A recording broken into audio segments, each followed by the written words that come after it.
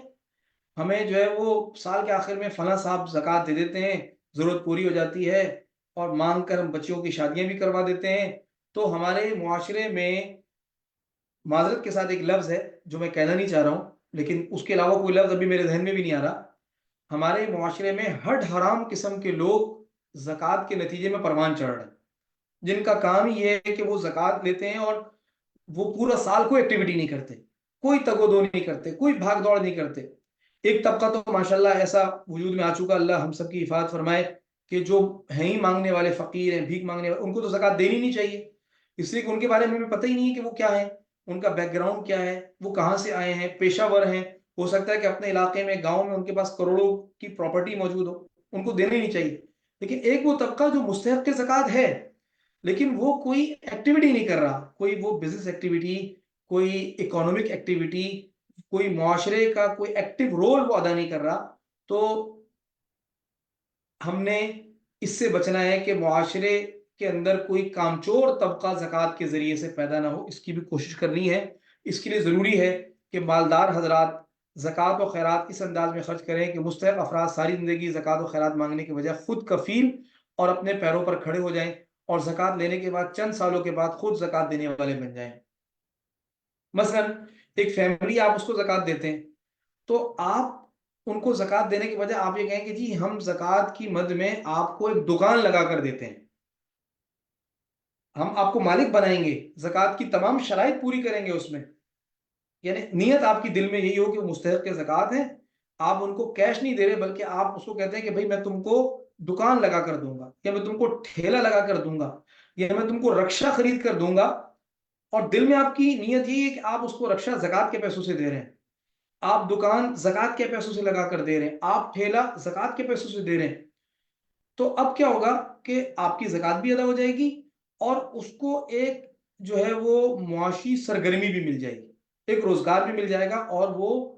خود کفیل ہوگا، اور ہو سکتا ہے کہ چند سالوں کے بعد زکوٰۃ لینے کے بجائے وہ زکوٰۃ دینے والا بنے۔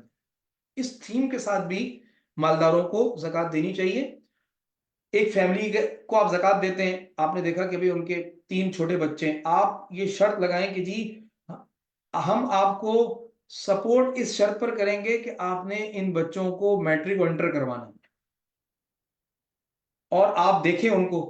تاکہ وہ بچے میٹرک انٹر کریں، کوئی ٹیکنیکل کورس کر لیں، ان کا کوئی اچھا روزگار لگ جائے،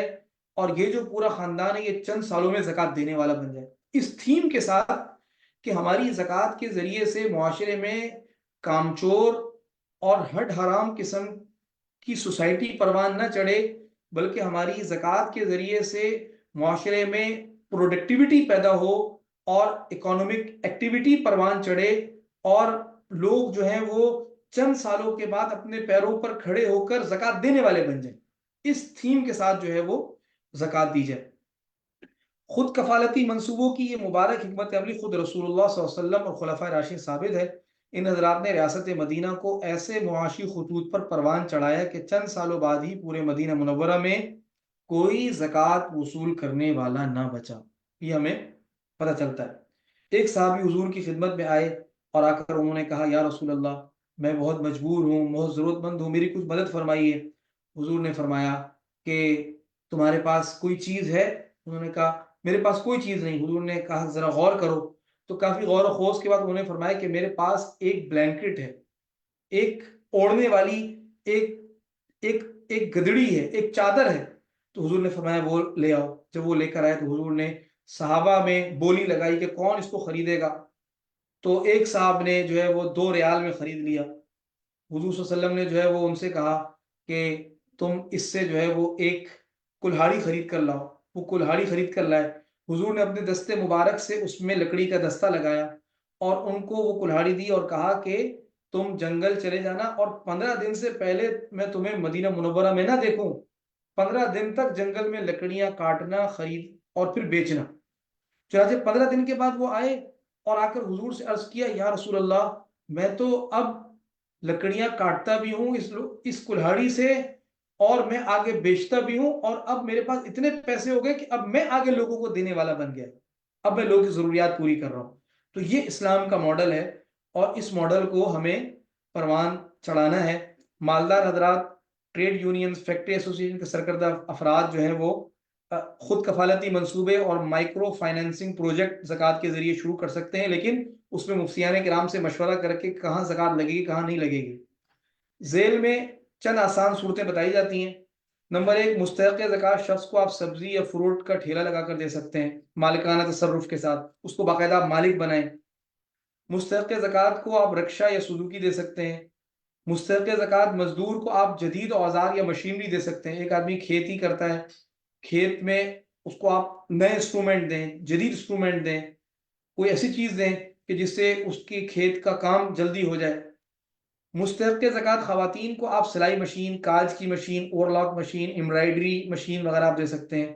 مستحق زکوٰۃ شخص کو ٹیکنیکل کورس آپ کروا سکتے ہیں۔ اسی طرح غریب خاندان کے مستحق بچوں کو آپ اعلیٰ تعلیم دلوا سکتے ہیں۔ تو یہ کچھ کام ہیں جو ہمیں کرنے چاہیے، اور ہمیں یہ کوشش کرنی چاہیے کہ ہماری زکوٰۃ کے ذریعے سے معاشرے میں کامچور لوگ نہ بڑھیں اور مانگنے والے لوگ نہ بڑھیں، بلکہ ہمارا معاشرہ وہ بہتر ہو اور اس کے اندر جو اکانومک ایکٹیویٹیز ہیں وہ پروان چڑھے۔ آخری بات، اچھا صدقہ فطر رہتا ہے، صدقہ فطر کے احکام و مسائل پر انشاءاللہ ہم بات کریں گے، لیکن میں یہ چاہ رہا تھا کہ میں ایک اور بات آپ سے عرض کروں جو زکوٰۃ ہی سے متعلق ہے، اور وہ بات یہ ہے کہ زکوٰۃ کے حوالے سے ہمارے معاشرے میں کچھ بڑی بڑی کوتاہیاں اور خامیاں پائی جاتی ہیں جن کو ہمیں سامنے رکھنا ضروری ہے، جن کو ٹارگٹ کرنا ضروری ہے۔ ایک یہ کہ ایک بہت بڑا طبقہ جو ہے وہ زکوٰۃ اندازے سے نکالتا ہے، مثلا وہ اپنے مال کی ایویلیویشن نہیں کرتے، بس وہ کہتے ہیں کہ اندازاً یہ کہ میرے پاس جو ہے وہ 5 لاکھ ہوں گے اور میں 5 لاکھ کی زکوٰۃ دے رہا ہوں۔ اب چلیں،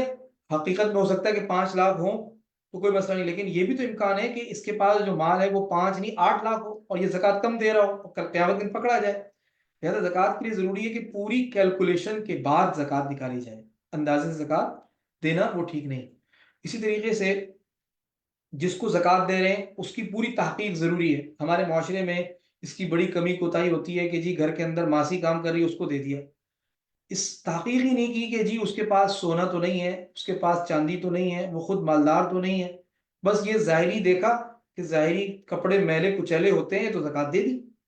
تو یہ ایک بہت بڑی جو ہے وہ ہمارے ہاں معاشرے میں زکوٰۃ کے حوالے سے غلط فہمی ہے۔ اسی طریقے سے زکوٰۃ کے حوالے سے ایک غلط فہمی یہ ہے کہ زکوٰۃ لوگ شمسی سال سے کیلکولیٹ کرتے ہیں اور وہ یہ سمجھتے ہیں کہ زکوٰۃ شمسی سال سے دینی ہے، حالانکہ ابھی ہم نے پیچھے سبق میں پڑھا کہ زکوٰۃ کے لیے اللہ تعالیٰ نے قمری سال مقرر کیا اور قمری سال سے ہی دینی ہے۔ شمسی سال سے اگر مجبوری میں دینی ہے تو پھر اس کا تناسب بھی بڑھانا ہے۔ اور اس کے علاوہ بھی بہت ساری ہمارے یہاں زکوٰۃ کے حوالے سے جو ہے وہ غلط فہمیاں پائی جاتی ہیں۔ کچھ لوگ زکوٰۃ کو جب وہ ضرورت مند کو زکوٰۃ دیتے ہیں تو وہ یہ سمجھتے ہیں کہ یہ ہم کو احسان کر رہے ہیں، ضرورت مند پہ ہم کو احسان کر رہے ہیں، حالانکہ زکوٰۃ یہ احسان نہیں ہے، بلکہ زکوٰۃ یہ ایک مال کا حق ہے جو اللہ نے مال میں رکھا ہے، جس طرح یہ مالی حقوق میں سے ایک لازمی حقوق ہے۔ تو اگر آپ زکوٰۃ ادا کر رہے ہیں تو یہ آپ اپنی ایک ذمہ داری پوری کر رہے ہیں، آپ کسی آرگنائزیشن پر، کسی ادارے پر احسان نہیں کر رہے۔ تو اس میں سوچ جو ہے وہ احسان کی نہیں ہونی چاہیے، بلکہ سوچ یہ ہونی چاہیے کہ میں اللہ کا ایک حکم پورا کر رہا ہوں۔ جیسے آپ نماز پڑھتے ہیں، نماز فرض ہے، زکوٰۃ بھی فرض ہے، تو نماز جب آپ ادا کرتے ہیں تو کسی پر احسان نہیں کرتے، تو زکوٰۃ سے کسی کی مدد کرنا وہ کسی پر احسان کرنا نہیں ہے کہ آپ آج احسان کریں اور کل جتائیں اور کل آپ اس کے اوپر جو ہے دوسروں کو ذلیل کریں، تو یہ طریقہ ٹھیک نہیں ہے۔ صدقہ فطر کے حوالے سے ہم مختصراً ہم چلتے ہیں کہ جس طریقے سے زکوٰۃ ہے اسی طریقے سے صدقہ فطر بھی ہے۔ فرق یہ ہے کہ زکوٰۃ وہ مال کے اوپر ہے اور صدقہ فطر جو ہے وہ افراد کے اوپر ہے. گھر میں جتنے بھی افراد ہیں ان کے اوپر صدقہ فطر ہے. بھلے سے کسی کے پاس مال زیادہ ہو کسی کے پاس مال کم ہو، اس سے کوئی تعلق نہیں. تو صدقہ فطر کا نصاب کیا ہے، صدقہ فطر واجب کب ہوتا ہے، مقدار کتنی ہے، اس کو ہم دیکھیں گے انشاءاللہ. ابن عباس رضی اللہ عنہ فرماتے ہیں کہ رسول اللہ صلی اللہ علیہ وسلم نے صدقہ فطر کو فرض قرار دیا تاکہ روزے دار کے روزوں کے دوران فضول باتوں اور فحش کلامی سے صفائی ہو جائے. دو مقاصد ہیں، ایک یہ کہ یہ طعمۃ للمساکین، کہ جو مساکین ہیں ان کے لیے کھانے پینے کا بندوبست ہو جائے، اور دوسرا مقصد یہ ہے کہ روزے دار سے جو روزے کے دوران گڑبڑ ہو جاتی ہے اس کا کفارہ اور اس کی صفائی ہو جائے. نصاب کیا ہے، جو مسلمان اتنا مالدار ہے کہ اس پر زکوٰۃ واجب ہے تو صدقہ فطر بھی واجب ہے. دوسری صورت یہ ہے کہ زکوٰۃ تو واجب نہیں ہے لیکن قرض اور ضروری اسباب سے زائد اتنی قیمت کا مال اس کی ملکیت میں موجود ہے جس کی ملکیت 52.5 تولے چاندی کی قیمت کے برابر یا سے زیادہ ہو جائے. یعنی یوں سمجھیں کہ جب ہم زکوٰۃ کی کیلکولیشن کرتے ہیں تو 4 اموال کو ہم دیکھتے ہیں، سونا، چاندی، نقدی، مال تجارت. لیکن جب صدقہ فطر کا نصاب ہم دیکھتے ہیں تو اس میں ہم 5ویں چیز کا اضافہ کرتے ہیں اور وہ ہے ضرورت سے زائد سامان. یعنی اگر کوئی آدمی ایسا ہے کہ اس کے پاس سونا، چاندی، نقدی، مال تجارت اور ضرورت سے زائد سامان، یہ 5 چیزیں مل کر چاندی کے 52.5 تولہ تک پہنچ جاتی ہیں، جس کی آج کل کی ویلیو 1,34,000 ہے، 1,34,000 ہے. اگر کسی کے پاس ان 5 اموال کا مجموعہ اتنا بن جاتا ہے تو اس پر صدقہ فطر واجب ہے، اس پر صدقہ فطر واجب ہے. زکوٰۃ میں 4 اموال کا مجموعہ، صدقہ فطر میں ضرورت سے زائد کو بھی شامل کریں گے تو صدقہ فطر دیا جائے گا. اور صدقہ فطر کب واجب ہوگا؟ عید الفطر کے دن واجب ہوگا. اس پر سال گزرنا بھی ضروری نہیں ہے بلکہ جو ہے وہ عید کے دن صدقہ فطر واجب ہو جائے گا. صدقہ فطر کی مقدار کیا ہے وہ دیکھنے جلدی جلدی. گندم جو ہے وہ 2 کلو احتیاطاً، جو ہے 3.5 کلو، کھجور جو ہے 3.5 کلو، کشمش جو ہے 3.5 کلو، یہ ہم نے دینی ہے. ہر آدمی، اگر آپ کے گھر میں نارمل اسٹینڈرڈ استعمال ہوتا ہے تو آپ گندم سے دے دیں، آپ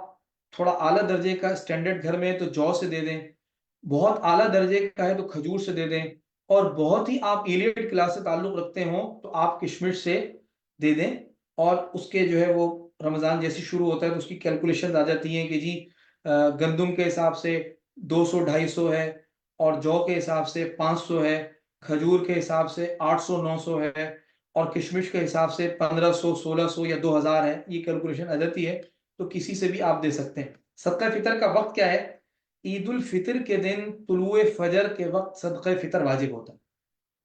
لہذا اگر کوئی عید الفطر کے دن خدا نخواستہ فجر سے پہلے دنیا سے چلا جائے تو اس پر صدقہ فطر واجب نہیں ہے. یا کوئی بچہ ایسا ہو جو عید کے دن پیدا ہو تو اس پر بھی صدقہ فطر واجب ہوگا. صدقہ فطر کے مستحق وہی لوگ ہیں جو زکوٰۃ کے مستحق ہیں، اور جو ہے وہ صدقہ فطر کا فقیر کو بھی دینا جائز ہے.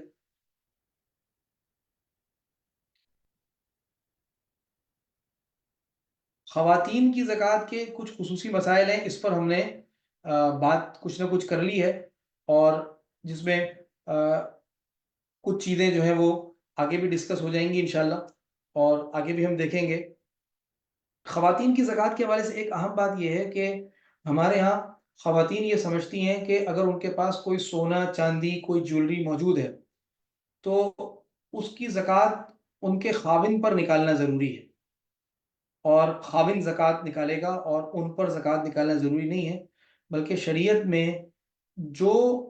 اموال زکوٰۃ کا مالک ہے اس پر زکوٰۃ واجب ہے. تو عورت پر اپنی جیولری کی زکوٰۃ خود واجب ہے. اگر مرد نکالتا ہے تو یہ مرد کی طرف سے ایک استحسان ہے، ایک احسان کا معاملہ ہے، اس پر لازم نہیں ہے.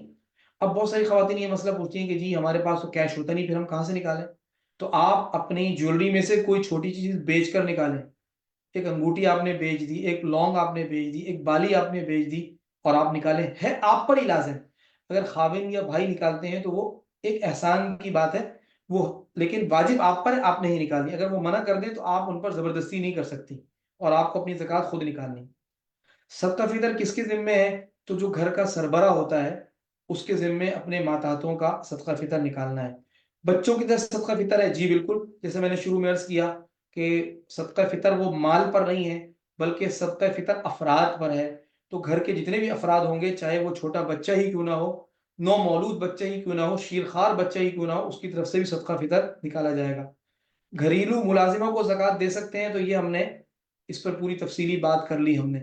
ملازموں کو زکوٰۃ دے کر کوئی اضافی کام لینا، جیسے بہت ساری خواتین گھروں میں کرتی ہیں کہ اپنی ملازموں کو زکوٰۃ بھی دی اور اضافی کام بھی لے رہی ہیں، تو یہ بالکل ٹھیک نہیں ہے۔ زکوٰۃ دے کر اس کا کوئی بینیفٹ آپ نہیں لے سکتے۔ تو یہ کچھ باتیں الحمدللہ آج کی سلائیڈ میں ہم نے کر لی، اور امید ہے کہ بہت ساری چیزیں اس میں کور ہوئی ہوں گی۔ لیکن جیسے میں نے عرض کیا کہ یہ زکوٰۃ، صدقات، یہ روزہ اور یہ جتنی بھی چیزیں ہیں، یہ ایک سیشن، ایک کلاس کی نہیں ہیں۔ اس طرح کے سیشنز کا بنیادی مقصد وہ طلب پیدا کرنا ہے، اور اللہ تعالی ہم میں طلب پیدا کر دے، اپنی طرف رجوع اللہ نصیب فرما دے، اور ہم دینی مدارس کی طرف متوجہ ہوں، ہم اللہ والوں کی طرف متوجہ ہوں، ہم مفتیان کرام کی طرف متوجہ ہوں، دارالافتاء کی طرف متوجہ ہوں، اور اپنی زندگی کے جو 24 گھنٹے کے معاملات ہیں وہ پوچھ پوچھ کر اور دینی اور شرعی رہنمائی میں ہم گزاریں، یہ مقصود ہے۔ 1 گھنٹے میں آپ کو کوئی عالم فاضل یا کسی سبجیکٹ سے متعلق تفصیلی کوئی دین نہیں پڑھا سکتا، یہ کسی کے بس میں نہیں ہے، بلکہ مقصد یہ ہے کہ ایک فلیور، ایک ذائقہ ہمیں آ جائے، اور ایک ہمیں ٹریک اور ایک ہمیں راستہ مل جائے، اور پھر زندگی بھر ہم پوچھ پوچھ کر مرتے دم تک، قبر تک ہم سیکھنے والے ہوں، طالب علم ہوں۔ اللہ تعالیٰ ہمیں سمجھنے کی، عمل کرنے کی توفیق عطا فرما دے۔ آج کے لیکچر سے متعلق اگر کوئی سوال ہو تو وہ گروپ میں کیا جا سکتا ہے۔ جزاکم اللہ خیرا۔ سبحانک اللہم و بحمدک، نشہد ان لا الہ الا انت، نستغفرک و نتوب الیک۔